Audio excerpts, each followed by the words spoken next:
Hi, everybody. It is December 31st, 2024, 3:54 p.m. here in Miami, Florida. Happy New Year's Eve to all of you who are celebrating. I know human design doesn't officially recognize this as the technical HD New Year. We celebrate in human design the New Year on like the 20th, 22nd. It's when the sun enters into the 41st gate. So, but the majority of the people on the earth recognize today as this threshold moment, crossing over from one calendar year, 2024 to 2025. So for that reason, I think that it is significant for us to look at what the energies are like collectively, as this year turns the page. Okay, so we have the sun in gate 38, which is in the root center. It's an individual energy, and it's the gate of the fighter. Now, I happen to know this gate quite well because my sun is in 39, which is where the earth is right now. So this is actually, I'm having my half birthday coming up. I'm a 39.6. So, sun. So when, basically I'm in the range now for having a reciprocal sun earth swap transit. Like basically the sun will be on my earth and the earth will be on my sun. Everybody has this at their half birthday. And I think that these energies, the 39 and the 38, are some of the most interesting in the body graph. I know, of course, I would say that being my sun and earth, but they really are. I mean, 39 is provocative. In itself, it has the energy of provocation. And the fighter for 38 is like one of those gates that really kind of like catches your attention. Their individual energy, they're in the root center. The 39 is going over to the 55 in the solar plexus, and the 38 is going over to the 28 in the spleen. So what is the 38 giving an energy to fuel? It's basically your life purpose, like your individual life. What is it? Why are you here? What's worth, like, it says, the fighter is all about being stubborn and finding out what is worth struggling for. Okay, so like life is in many ways a struggle. Now, that's not something that a lot of people like to talk about or hear, but it's true, not just like sometimes, but overall. As like, if you think about how outrageously triumphant the struggle is to just be born, not even be conceived successfully, but to be born. When you go through the process of birth, it seems like, oh, it's no big deal because people do it every day and lots of people are doing it all the time. But it's having given birth myself, and all of us have experienced the process of being born, but we don't remember it. But I guarantee you that it was one of the most pressure-filled experiences of your life. The amount of pressure, this is my midwife told me this, the amount of pressure that is exerted on the head of the baby when it is moving down the birth canal is like, it's so many hundreds, like outside the womb, we could never survive such a fucking pressure situation. And I remember hearing that when I was pregnant with my first baby and thinking, and the midwife also then saying like, so you can help to remember this as you're like going through labor, going through transition, which is that part where the baby's actually moving down the birth canal. And during this part of labor, by the way, transition is like you're dilated 7 to 10 centimeters, and you're beyond the point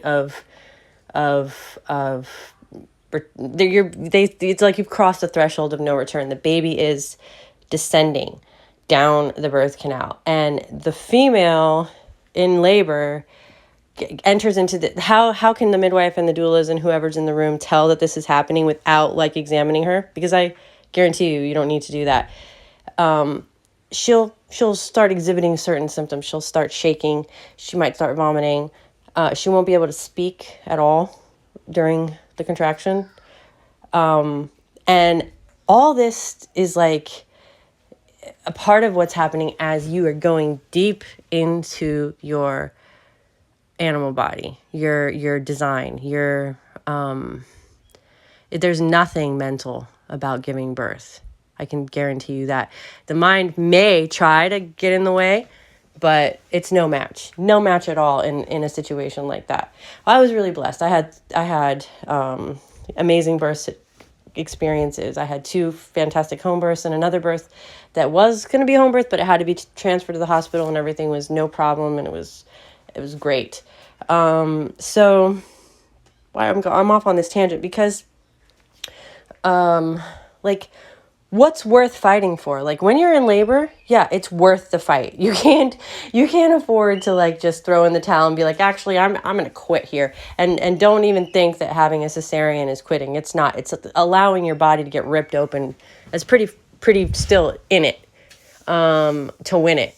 Willing to do anything to make sure that this thing happens, this delivery, this baby gets born. If, and when it doesn't work out, it is an extreme tragedy. So the 38th gate is dealing with these life or death things like that are super big, that we can't afford to not have this resolve about. And I think that when you realize it on that level, you get less intimidated by this energy, and you get more empowered. Empowerment is a keynote of the individual circuitry, which this is an individual gate. This is the pressure to know what is worth fighting for, and to have the stamina, the energy, the adrenal boost that you need to win, to be triumphant in whatever it is.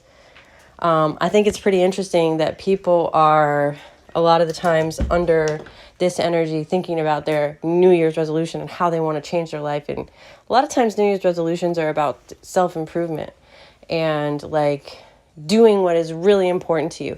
And this is very individual.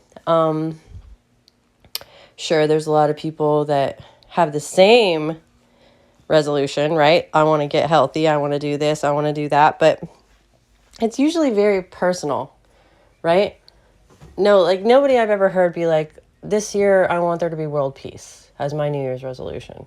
I mean, you don't think of shit like that. This is about like, what can I do now where there's like this little attention and focus to possibly flip the script just because we're turning the calendar, even though it doesn't necessarily, like, whatever. I am okay anytime anybody wants to consider changing their life, like in a beneficial way. I think it's fine. I think the timing is right whenever you want to do that. And I think that it's not a one-time, one-and-done situation.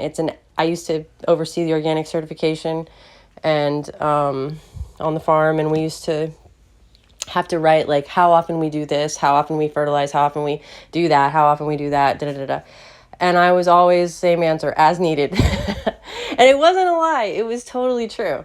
As needed. So, yeah, whatever you are thinking about this as the close of this year that you want to honor before the year ends, carry with you into the new cycle, and also maybe leave behind. We are on a new moon. It's still, the moon is still in Capricorn, and we had our new moon in Capricorn at, I think, like 10 degrees Capricorn yesterday. So the moon's still in its very new phase. This is a great time for people to, with the lunar cycle anyway, set the new seed the new intention, basically, for what's going to be flowing forward. We have some very interesting the main channel that we have had for a month and that we will continue to have for about another month is this 3536. So this is going to be in the New Year chart. This desire to progress in some kind of emotional experience. The 3635 channel. It's called transitoriness. And so, yeah, I feel like the energies right now are really supporting us to consider the things that are truly important to us, what we want to have as a priority moving ahead in the year. Mars is still retrograde, and when Mars is retrograde, they say it's a good time to have, astrologically, they say that it's a good time to be strategically planning, because it goes retrograde once every 2 years, for your next 2-year cycle. What's happening also with Mars right now is it's exactly opposite Pluto, coming into an opposition with Pluto, who's in early Aquarius. And Mars is in early Leo. So retrograde Mars opposing Pluto is another energy that we have right now. So we've got the gate of the fighter, which is kind of ruthless when it comes to defending its individual sovereignty, and also like going for what is important. And like, one of the best things I ever heard about the 38th gate is that it's not about fighting against things. It's about, this is Alokanan Diaz, it's about fighting for. What are you going to fight for? And make sure that it's something that is personal to you, that is individually empowering, and that you can actually, I don't want to say can win, but can throw your hat in the ring, can actually make a fight. It's like, I've been saying this thing to myself, start focusing, or start with what you can do, start doing what you can, and stop doing what you can't. Meaning, stop trying to do shit that is way beyond you, that you haven't, that has no, you couldn't touch with a 10-foot pole, even if you wanted to and you had one in your hand, because it's beyond you. Like, most things are like that. When we really, really narrow down and say, like, what do I have any agency or control or influence over? Whoa, the sphere is not as big as we imagine. So I know that sounds a little bit like wah, wah, to some people, but it should make you, like, my real intention is not wah, wah, but like to allow for whatever is in your view, whatever is in your scope, to come into a clearer focus, adjust it, and really like look at that versus all these amorphous blobs out in the cosmos that, you know, who knows? So I know this video has fallen off at the end, and hopefully your new year doesn't have the same effect. All right, bye everybody.